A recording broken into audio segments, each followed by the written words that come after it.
Sir మళ్ళీ జగదీష్ ధన్కడ్ వివాదం. Yeah అదే ఇందాక సుప్రీంకోర్టు గురించి చెప్పా కదా వర్మ. నిన్న మనం మాట్లాడాం.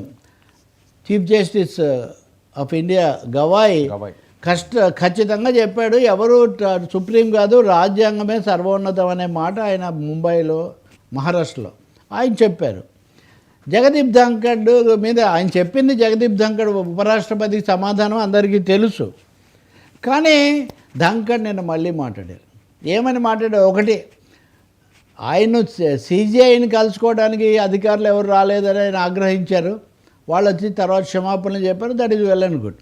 ధన్కడ్ ఏమన్నాడంటే, నాకు కూడా ఇలాగే జరిగింది, నన్ను కూడా గౌరవించలేదు అని ఒక మాట చెప్తూనే రెండో మాట ఏమన్నాడంటే, అసలు న్యాయ వ్యవస్థ మీద అదుపేందుకు, న్యాయ వ్యవస్థలో న్యాయమూర్తులను విచారించడానికి ప్రత్యేక అనుమతి ఎందుకు తీసుకోవాలి అని అడుగుతున్నాడు ఆయన.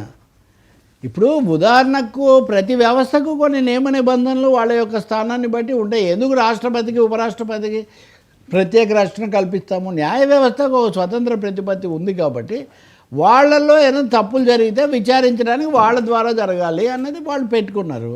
ఇప్పుడు ఈ న్యాయమూర్తి, మనం అంతకుముందు జస్టిస్ యశ్వంత్ వర్మ కేసులో వెంటనే ఎఫ్ఐఆర్ పెట్టాలి, అసలు వెంటనే చర్య తీసుకోవాలని జగదీప్ ధన్కడ్ అడుగుతున్నారు. ఒక విధంగా చెప్పాలంటే కాన్స్టిట్యూషన్, రాజ్యాంగమే సుప్రీం అని ప్రధాన న్యాయమూర్తి చెప్పిన తర్వాత కూడా ఈయన అలా కాదు, న్యాయ వ్యవస్థ ఎగ్జిక్యూటివ్కి లోబడి ఉండాలి అని చెప్తున్నాడు. జడ్జీల మీద ఎఫ్ఐఆర్లు పెట్టడం, అరెస్టులు చేయడం పోలీసులకు అప్పగించాలి అని చెప్తున్నారు. కాబట్టి జగదీప్ ధన్కడ్ ఇంకొక రూపంలో మళ్ళీ బ్యాక్ టు స్క్వేర్ వన్ లాగా ఆయన వివాదాన్ని తిరిగి తీసుకొస్తున్నాడు. ఖచ్చితంగా అంటే ఇది 1991లో వచ్చింది. ఏది ఇన్ హౌస్ ఎంక్వైరీ చేయాలి అన్న ఒక పద్ధతి వాళ్ళు తీసుకున్నారు.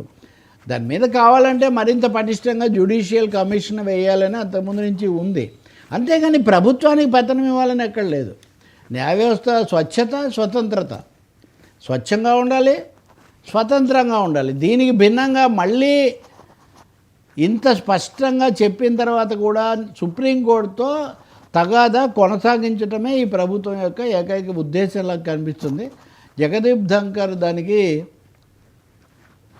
అనధికార వాణిలాగా వినిపిస్తున్నట్టు కనిపిస్తుంది. 2 నెలల ఈయన చాలా దేశంలో చాలా కేసులు జరిగాయి కదా, చాలామంది రాజకీయ నాయకులు ఇవన్నీ, మరి ఎందుకు ఆ ఒక్క కేసులోనే 2 నెలలైనా ఎందుకు తీసుకోలేదో ఇదే అడుగుతున్నాడు ఆయన.